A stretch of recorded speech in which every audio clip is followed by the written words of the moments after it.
Eu quero fazer uns comentários sobre a redução de chuvas no Sudeste, especialmente no setor hidrelétrico, que fez com que os reservatórios do Sudeste ficassem baixos e aumentasse a conta de energia ou de luz dos consumidores, e comentários sobre essas previsões que estão sendo feitas de massas de ar polar intensas.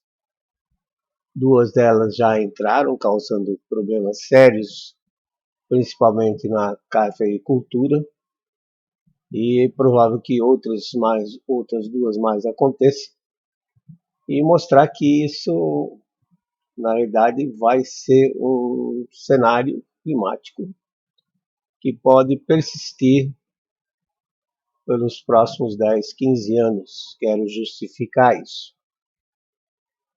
O meteorologista russo Van Gengen, ele percebeu que havia períodos em que o jato polar ficava mais zonal, seguindo praticamente um círculo de latitude, e isso fazia com que o ar frio fosse se acumulando na região polar, a temperatura baixando pela perda de radiação infravermelha para o espaço exterior, e ao mesmo tempo que o ar quente ficava confinado na região tropical. Essa situação, essa diferença entre ar polar, temperatura de ar polar e temperatura de ar tropical, vai aumentando ano após ano, de tal forma que quebra o jato, e o jato se torna muito instável e forma esses meandros, tá? Como nós estamos vendo aqui, em que dá a entrada de ar frio vindo do polo em direção ao Equador, e dá a entrada de ar quente indo dos trópicos em direção aos polos. No caso, por exemplo, se o ar frio estiver entrando aqui, o ar quente pode estar indo da África, norte da África, deserto do Saara, para a Europa, e isso provoca ondas de calor, enquanto outros têm ondas de ar frio. E essas ondas, elas vão aos poucos, né, se propagando, essa configuração vai se propagando aos poucos, de oeste para leste, de tal forma que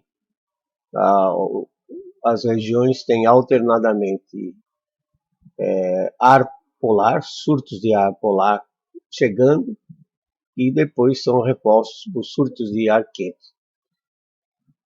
Então, esse último período, de 1976 a 2005, o jato ficou praticamente zonal, e no período anterior o jato estava, então, com esses meandros. E o Van Gengen, então, criou um índice, né, o índice de circulação atmosférica. Aqui está a variação da temperatura global, e o índice é essa linha mais fininha aqui. Notem que interessante como ele se justapõe à chamada temperatura média global. Então, de 1916 a 1945, o índice estava crescendo. Isso coincidiu com um aquecimento do planeta com temperaturas bastante elevadas na década de 30. De 46 a 75, o índice estava decrescendo, chegou a um mínimo em 75, quando nós tivemos aquela famosa geada de julho de 75, e nesse meio aqui também tivemos várias geadas, como a de 52, a de 55. Posteriormente, em 76, virou de novo e passou a crescer novamente, produzindo esse período mais aquecido que nós tivemos, de 76 até 2005, e um período mais chuvoso também. Agora, o grande problema é saber se entre 2006 e 2035 o índice vai começar de novo a decrescer, como foi de 46 a 75. Então, Van Gain percebeu que, ora, o jato ficava mais zonal, e isso criava, então, os aquecimentos com invernos mais amenos, e ora o jato ficava quebrado mais com a componente meridional mais forte, e isso tem um período aí aproximado de 25 e 30 anos. Claro, não se sabe ao certo, porque essas séries são relativamente curtas. Então, a grande questão é saber se agora o índice realmente vai decrescer, né? E aí nós teríamos, então, no período 2006 a 2005, 2035, um período semelhante a 1946, 1975, com uma frequência maior de geadas de severas para fatais. E a gente já pode perceber isso no ano a ano, já antes, alguns meses antes. Por exemplo, já em outubro, percebemos que as frentes frias que estão passando por o hemisfério norte, essa imagem do satélite GOES, as coloridas representam nuvens de tempestade, sendo as mais severas as que estão brancas e lilás, e regiões que estão sem nuvens, com domínio de alta pressão, aparece claro como esta aqui. Então, já em outubro do ano passado, a gente já percebeu que várias dessas frentes elas estavam chegando até a região equatorial, semelhante àquela figura de uma circulação com um componente meridional mais intenso do que estava entre 76 e 2005. Então, o que acontece quando se tem mais chuva aqui na região tropical, acima dos oceanos, a circulação então sobe, o ar sobe para a formação de nuvens e chuva e desce seco. E quando ele desce seco, ele cria uma camada de inversão, mais ou menos entre 2 km e 3 km de altura, e esse ar descendo seco ele vai criar um sistema de alta pressão na superfície, que é altamente persistente. Como nós estamos vendo agora, essa imagem é do dia 23 de julho, temos uma frente fria lá saindo do continente norte-americano, nós temos uma frente fria nossa aqui varrendo o Brasil, mas que não é tão ativa sob o ponto de vista de precipitação, com raras exceções. Algumas células são, mas de maneira geral a frente não é, por conta então do domínio dessa alta pressão que pega o país praticamente todinho. Então, como disse, essa alta pressão, o ar seco desce em cima da região, cria uma inversão de temperatura que inibe o desenvolvimento das nuvens e, consequentemente, traz uma redução na precipitação. Então, se nós pegarmos, por exemplo, a situação do ano passado, a gente nota aqui nessa elipse vermelha que houve uma redução à ordem de 50 milímetros em média por mês, o que em 12 meses representa uma redução significativa, superior a 600 milímetros por ano.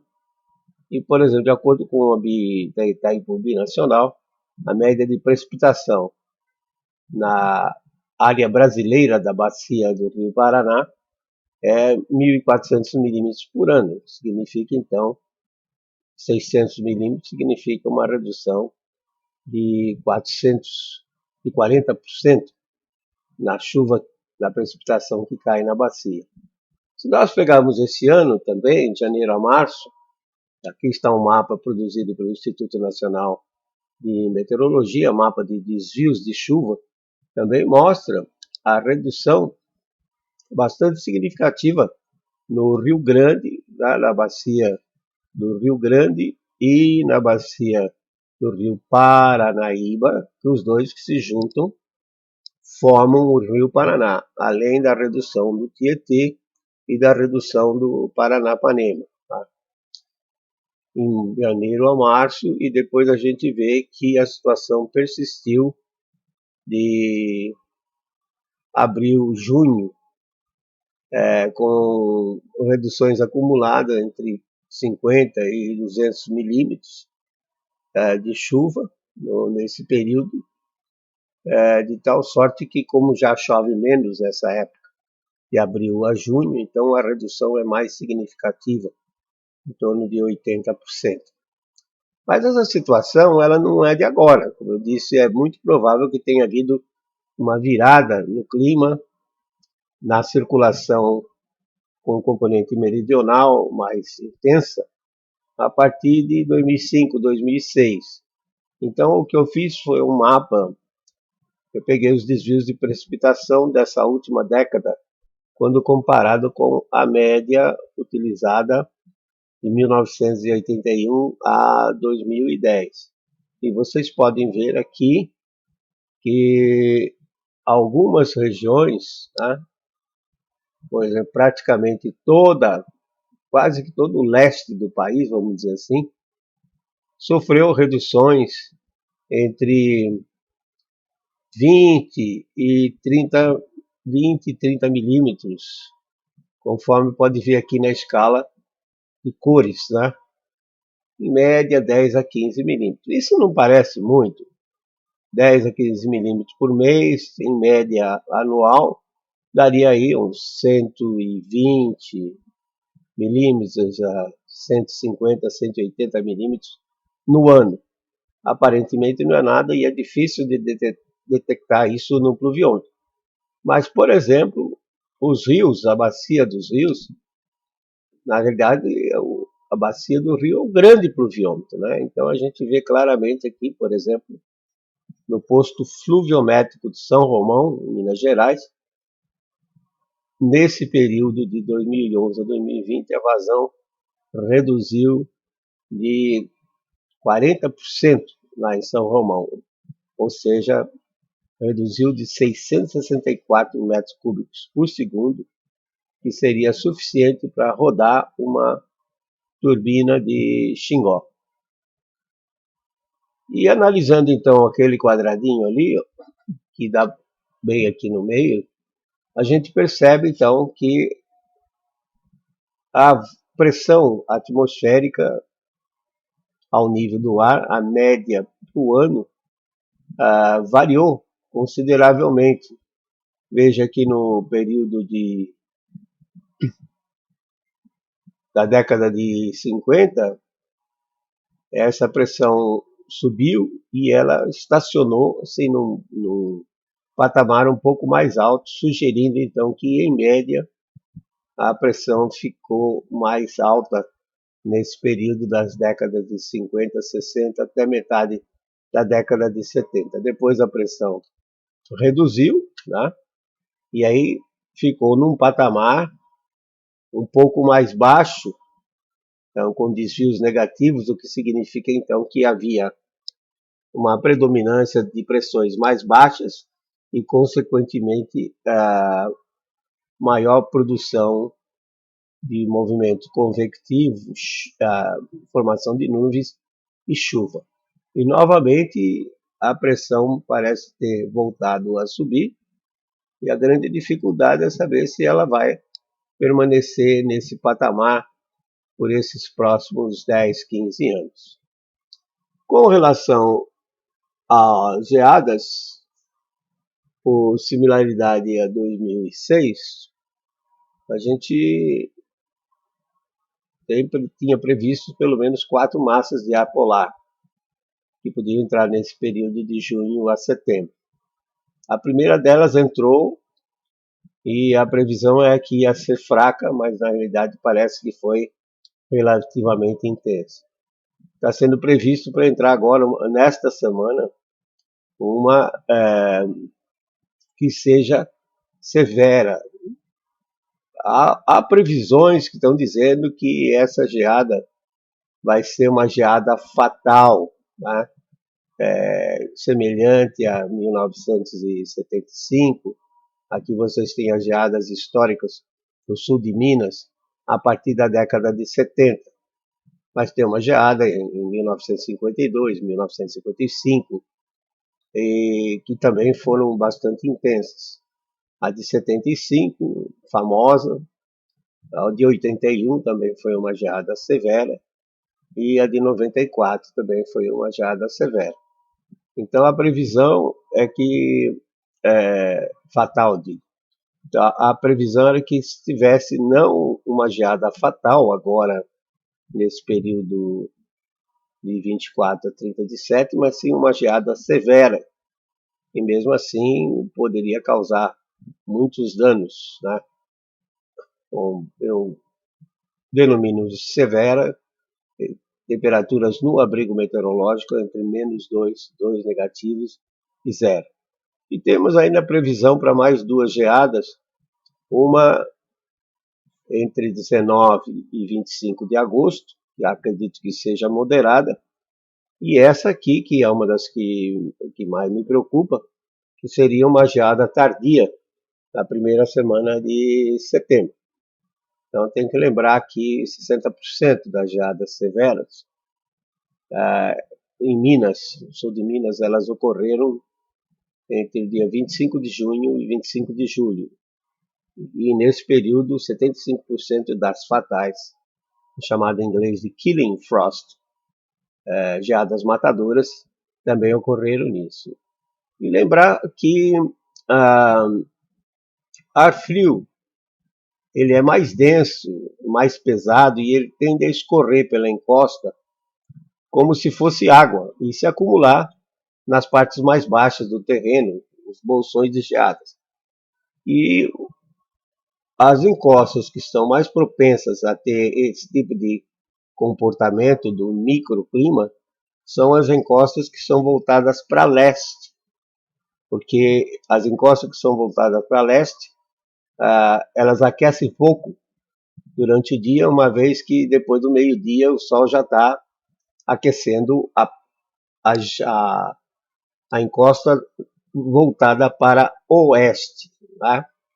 E com isso, já por volta de 2 horas da tarde, 3 horas da tarde, a temperatura já começa a cair nessa encosta voltada para leste, consequentemente o ar frio desce e se acumula nos bolsões, nessas partes mais baixas.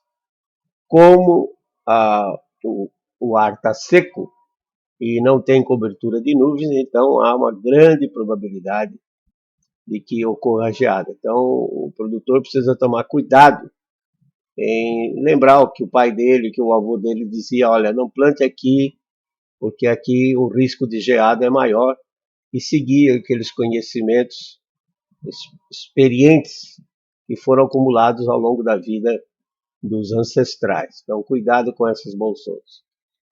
E diante desse cenário futuro, quer dizer, esse cenário de redução de chuva que nós vimos no ano passado e nesse ano, e de invernos com massas de ar polar, incursões de massa de ar polar mais frias, ele vai se repetir ao longo desses 10 a 15 anos, enquanto a circulação global ficar com um componente mais meridional, ou seja, Equador, polo em direção ao Equador, massas frias, e Equador em direção ao polo, massa quente. Então deve persistir por 10, 15 anos, baseado então naquela teoria do Van Gengen. Então, lembrar que no caso do setor elétrico, tem que gerenciar bem a precipitação que vai afluir aos reservatórios durante o verão, principalmente, né, de outubro até março, e conscientizar a população quanto ao consumo de água, um consumo realmente que seja consciente, não desperdiçar água. E no setor agrário, embora as partes mais ao sul do Brasil, pegando aí de Mato Grosso do Sul, sul de Minas, São Paulo, venham a sofrer uma frequência maior de incursões de massa de ar polar no inverno. A mesma coisa vai ocorrer no hemisfério norte.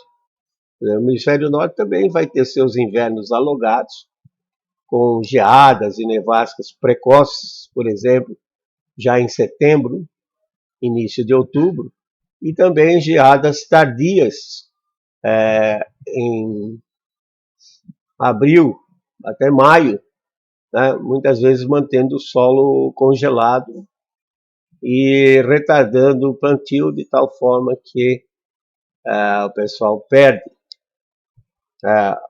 a janela de plantio e fica então sujeito a essas geadas e nevadas precoces em setembro ou outubro, no hemisfério norte. Isso vai gerar pequenas quebras de safra, principalmente nos Estados Unidos, na Ásia, e aí os preços devem ficar em alta. Então, os produtores brasileiros devem aproveitar essa situação nesses próximos 10, 15 anos, particularmente o pessoal que está mais ao norte, né, centro-oeste e norte, produzir mais, porque realmente a demanda vai aumentar.